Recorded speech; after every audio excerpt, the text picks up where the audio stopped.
જય હિન્દ.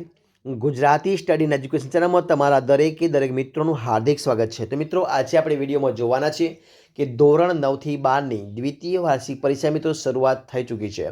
તો મિત્રો, અલગ અલગ જિલ્લાઓની અંદર અલગ અલગ તારીખે અલગ અલગ વિષયના પેપર લેવાઈ રહ્યા છે. તો તમારી સમક્ષ મિત્રો જે આપણે પેપર મૂકીએ છીએ, આપણે તમારી સમક્ષ પેપર મળ્યું છે મૂકવાનો પ્રયત્ન કરીએ છીએ. તો દરેક વિદ્યાર્થીઓને વિનંતી છે કે જે પેપર તમે આપીને આવો એ પેપર તમે આપણે અલગ અલગ ધોરણના જે વોટ્સઅપ ગ્રુપમાં છે એ ગ્રુપમાં તમે મૂકી શકો છો, જેથી કરીને જે તમે પેપર મૂક્યું હોય એ બીજા વિદ્યાર્થીઓને એની પૂર્વ તૈયારી મદદ થઈ શકે અને વિદ્યાર્થીઓ મૂકી તમને મદદ થઈ શકે. તો અલગ અલગ વિદ્યાર્થીઓને દરેક પેપર મળી રહે એટલા માટે તમને વિનંતી છે. તો આપણે પ્રિલિમ પરીક્ષાની ગુજરાતી ધોરણ 10નું પેપર મૂકીએ છીએ. બરોબર છે? શું છે કે પ્રિલિમ પરીક્ષા છે 2024નું છે, ગુજરાતી ધોરણ 10નું પેપર છે. તો વિડીયો પૂરેપૂરો જોજો. આપણે વિભાગ એથી શરૂઆત કરીએ છીએ. વિભાગ એ. જુઓ, વિભાગ એની અંદર જો શું આપ્યું છે, તો વિભાગ એમાં છે કે નીચેના જોડકા યોગ્ય રીતે જોડીને ફરીથી લખવાના છે. મિત્રો, આ બાજુ ગદ્યકૃતિ છે અને સાહિત્ય પ્રકાર આપવામાં આવ્યો છે. તો સૌથી પહેલાં ગદ્યકૃતિઓ કઈ કઈ છે આપણે જોઈ લઈએ. તો વૈષ્ણવજન, રેસનો ઘોડો, ભૂલી ગયા પછી અને વાયરલ ઇન્ફેક્શન 4 આપી છે. અને સાહિત્ય પ્રકાર કયા કયા છે? એકાંકી, નિબંધ, પદ, હાસ્ય નિબંધ અને નવલિકા. તો તમારે કયા જોડકા સાચા બને છે તમારે જોડી તે લખવાના છે. બરોબર છે? ત્યારબાદ આપણે આગળ જોઈએ કે નીચે આપેલ વિકલ્પોમાંથી યોગ્ય વિકલ્પ પસંદ કરી ખાલી જગ્યા પૂરવાની છે. તો અંકિત નંદાના પુત્રનું નામ ખાલી જગ્યા છે યશ, સૌરભ કે ફોરમ તમારે કહેવાનું છે. ખાલી જગ્યાથી કરામતથી કૃષ્ણ જન્મનું દ્રશ્ય ઊભું થવાનું હતું. કમ્પ્યુટર, વીજળી કે ટેલિવિઝન. ચીનના લોકો ગામમાં કોઈ માદું પડે તો ખાલી જગ્યાને સાજા કરતા રાજા, ડાક્ટર કે દવા વેચનાર. બોડીને તો વળી ખાલી જગ્યા કેવી? હાંકી, હાડકી કે તાવડી. કાંકી, હાડકી કે તાવડી. એ જવાબ તમારે ચારમાંથી ઓપ્શન શોધીને લખવાના છે. નીચે આપેલા પ્રશ્નો એક વાક્યમાં ઉત્તર લખવાના છે. સંદર્ભ પુસ્તક રખડુનો કાગળમાંથી કઈ કૃતિ અભ્યાસક્રમમાં સમાવિષ્ટ પામી છે? લેખકની દ્રષ્ટિએ શ્રીમદ કઈ પરંપરામાં આજના યુગના મહાન તીર્થંકર સમાન હતા? આગળ જોઈએ. નીચે આપેલા પ્રશ્નોના 3-4 વાક્યમાં ઉત્તર લખવાના છે, ગમે તે બે. નરેનને નૈસર્ગિક સૌંદર્યનો ખાસ મહિમા શા માટે ન રહ્યો? બીજું જોઈએ કે રાજકોટ છત્રી લેવા જવાની વાત સૌને મૂર્ખામી ભરી લાગતી હતી, કારણ કે લેખક અને તેમની ટુકડીએ હિમનદી ઓળંગવા માટે શું કર્યું? આગળ જોઈએ. નીચે આપેલા પ્રશ્નો 10-12 વાક્યોમાં ઉત્તર લખવાના છે. કયા કયા? ગમે બે લખવાના છે કે હિમાલયમાં એક સાહસ પ્રવાસ નિબંધને આધારે જવાહરલાલ નહેરુના વ્યક્તિત્વ વિશે નોંધ લખવાની છે. ભૂખથી એ ભૂંડી ભીખ વાર્તાના આધારે દુકાળકાળની ભયાનકતા તમારા શબ્દોમાં લખવાની છે. અને માનવ અને પ્રાણીની પરસ્પર પ્રીત ઘોડીની સ્વામી ભક્તિ પાઠના આધારે વર્ણવવામાં છે. હવે મિત્રો, જે વિભાગ બી જોઈએ એના વિશે આપણે ચર્ચા કરીએ. વિભાગ બી વિશે તો કે નીચેના જોડકા યોગ્ય રીતે જોડીને ફરીથી લખવાના છે. બરાબર. પદ્યકૃતિ છે અને સાહિત્ય પ્રકાર છે. તો લઘુ કાવ્ય આપ્યા છે. દિવસો જુદાઈના જાય છે, ચાંદલીઓને એક બપોર. બરાબર, એક બપોરે. આ બાજુ એ સાહિત્ય પ્રકાર તો ઉર્મી કાવ્ય છે, ગીત છે, ગઝલ છે, લોકગીત છે અને દુહા મુક્તક હાયકુ છે. તો કયા સાચા બનશે તમારે કહેવાનું છે. બરાબર છે? હવે જોઈએ આપણે આગળ કે નીચે આપેલ વિકલ્પોમાંથી યોગ્ય વિકલ્પ પસંદ કરી ખાલી જગ્યા પૂરવાની છે. કે ખાલી જગ્યા થકી અસત્ય ન બોલે, પરધન ન ઝાલે હાથ રે, કે જિદ્દા વાણી કે મોં. કયો સાચો આવશે તમારે લખવાનું છે. વૈષ્ણવજમ સમદષ્ટિને ખાલી જગ્યા ત્યાગ કરનાર હોય છે. વૈરાગ્યનો, તૃષ્ણાનો કે રામ નામનો. સૂર ખાલી જગ્યા સગા સંબંધીઓની ભીડમાં. તો ઢોલ, શરણા કે વાંસળી. અશોક ચાવડાનું ઉપનામ ખાલી જગ્યા છે વાસુકી, આદિલ કે બેદિલ. બરોબર, તમારે જવાબ લખવાનો છે. નીચે આપેલા પ્રશ્નો એક વાક્યમાં ઉત્તર લખવાનો છે કે રાધાની આંખમાં શું જોવા મળે છે? હું એવો ગુજરાતી કાવ્યમાં મારી માટીનો જાયો એટલે કોનો જાયો. બરોબર છે? હવે આપણે આગળ જોઈએ. નીચે આપેલા પ્રશ્નો 3-4 વાક્યમાં ઉત્તર લખવાનો છે, ગમે તે બે. કોના દર્શન કરવાથી કોની એકોતર પેઢી તારી જાય છે? પ્રશ્ન લખવા જવાબ આપવાનો છે. સકળ તીરથ તેના તન્મો રે, પંક્તિનો અર્થ જણાવવાનો છે. કવિ ગુજરાતી મહાજાતિ કહે છે શા માટે તમારે કહેવાનું છે. ત્યારબાદ નીચે આપેલ પ્રશ્નોના 10-12 વાક્યોમાં મુદ્દાસર ઉત્તર લખવાના છે.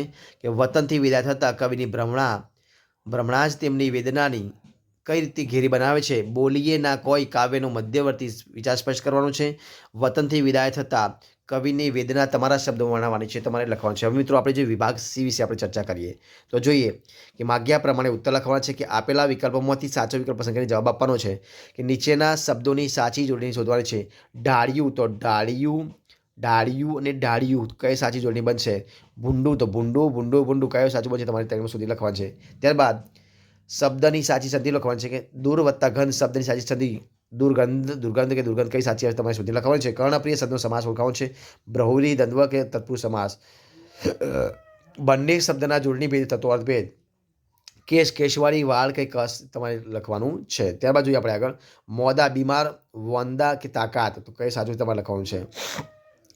ગાંધી તો ગાંધીજી હતા, સરદાર પટેલ તો સરદાર પટેલ. વાક્યના અલંકારનો પ્રકાર જણાવો. યમક, સજીવારોપણ કે અનન્વય. અનુપમ શબ્દમાં કયો પ્રત્યય રહેલો છે જણાવો છે. પરપ્રત્યય, પૂર્વ પ્રત્યય કે એક પણ પ્રત્યય નહીં.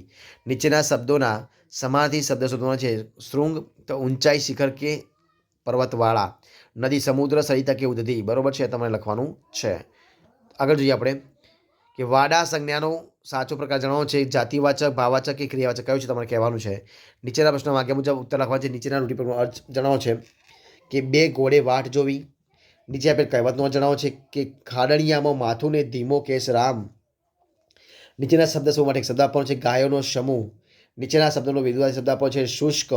નીચેના વાક્યને કર્મણી સ્વરૂપમાં ફેરવવાનું છે કે ગામડાઓમાં લોકો મોસમે ચીજો વેચતા. નીચેના ત્રપદા શબ્દનું શિષ્ટ રૂપ આપવાનું છે. ફોફો. નીચે વાક્યમાંથી વિશેષણ શોધી તેનો પ્રકાર જણાવવાનો છે કે ખિસ્સામાંથી એક નાનું માઉથ ઓર્ગન કાઢી એણે મને આપ્યું. ત્યારબાદ નીચેના વાક્યમાંથી ક્રિયા વિશેષણ શોધી તેનો પ્રકાર જણાવવાનો છે. દીકરી એકાએક રડવા લાગી. શબ્દના ધ્વનિ છૂટા પાડવા છે. સ્વરવ્યંજન છૂટા પાડવા છે. વિજ્ઞપ્તિ શબ્દના ધ્વનિ ઘટકો સ્વરવ્યંજન છૂટા પાડવા છે. ત્યારબાદ નીચેના વાક્યનું પ્રેરકમાં રૂપાંતર કરવાનું છે. કુસુમાયુ સૂઈ ગયો. નીચેની પંક્તિમાંનો સંદ ઓળખાવો છે કે પોલું છે તે બોલ્યું તે મો કરી તે સી કારીગરી. સાંભેલું બજાવે તો હું જાણું કે તું શાણો છે. ત્યારબાદ વસંત તિલકા છંદનું બંધારણ જણાવવું છે. હવે મિત્રો આપણે જોઈએ વિભાગ ડી વિશે આપણે ચર્ચા કરીએ. વિભાગ ડીમાં શું આપેલું છે કે નીચેની આપેલી પંક્તિઓનો આશરે 15 વાક્યમાં અર્થ વિસ્તાર કરવાનો કયો છે કે મને મળી નિષ્ફળતા અનેક તેથી થયો સફળ કંઈક હું જિંદગીમાં. અથવા તો જોઈએ મિત્રો આપણે કે ઊંચ નીચી ફર્યા કરે જીવનની ઘટમાળ. ભળતી તેની ઓઢ છે, ઓઢ પછી છે જુવાર. એ તમારે લખવાનું છે. બરોબર છે. ત્યારબાદ મિત્રો આપણે એક અહેવાલ લેખન લખવાનું છે. જો કયો છે અહેવાલ કે તમારી શાળામાં યોજાયેલ શૈક્ષણિક પ્રદર્શનનો અહેવાલ આશરે 100 શબ્દોમાં લખવાનો છે. અને એના પછી નીચેના આપેલા ગદ્યખંડનો આશરે ત્રીજા ભાગમાં સંક્ષેપ કરી તેને યોગ્ય શીર્ષક આપવાનું છે. મિત્રો તો આપણે ગદ્યખંડ અહીંયા વાંચીએ અને પછી તમે એને લખજો. તો કે પુસ્તક આધુનિક માનવીને આનંદ આપનાર સૌથી શ્રેષ્ઠ સાધન છે. તેનો આનંદ અનેરો હોય છે. પુસ્તકની પ્રશસ્તિ કરીએ એટલી ઓછી. માણસને એની સાથે એવી મોહબ્બત છે કે પુસ્તક સાથે તે હસે છે, રડે છે, ઉદાસ થઈ જાય છે, આનંદ પામે છે. પુસ્તકની હાજરીમાં પોતાની જાત સાથે વાતો કરવા લાગે છે અને પોતાની જાતને ક્યારેક તો માત્ર પુસ્તક પાસે જ ખુલ્લી કરે છે. પુસ્તક માનવીને માટે દિલાઝોન દોસ્ત છે. પુસ્તક એક વિસ્મયકારક વસ્તુ છે. તેને ભૌતિક શરીર હોય છે અને તેને આત્મા પણ હોય છે. વિચારો, લાગણીઓ, ધબકાર, જ્ઞાન, માહિતી કંઈક કેટલુંય સંયોજન થઈને તેમાંથી પુસ્તક બને છે. તેથી અને તેની સાથે તમે વાતો કરી શકો છો, સફર કરી શકો છો. પુસ્તક એક જાદુઈ દીવો છે. દીવાની પાસે એકલા બેઠેલા હોઈએ અને સાથે પુસ્તક હોય એના જેવો આનંદ દુનિયામાં એક પણ નથી. આ રીતે તમે એનું સંક્ષેપ કરી શકો છો. બરાબર. ત્યારબાદ ગમે તે એક વિષય પર આપેલા મુદ્દાને આધારે 250 શબ્દો નિબંધ લખવાનો છે. સ્વદેશ પ્રેમ વિશે મુદ્દાઓ આપે છે. પ્રસ્તાવના, સ્વદેશ પ્રેમ, સ્વાભાવિક ગુણ, દેશ સેવાના ઉદાહરણ, દેશદ્રોહીઓ, દેશપ્રેમીઓના ઉદાહરણ, મિથ્યા આડંબર અને ઉપસંહાર. અથવા તો મારું પ્રિય પુસ્તક.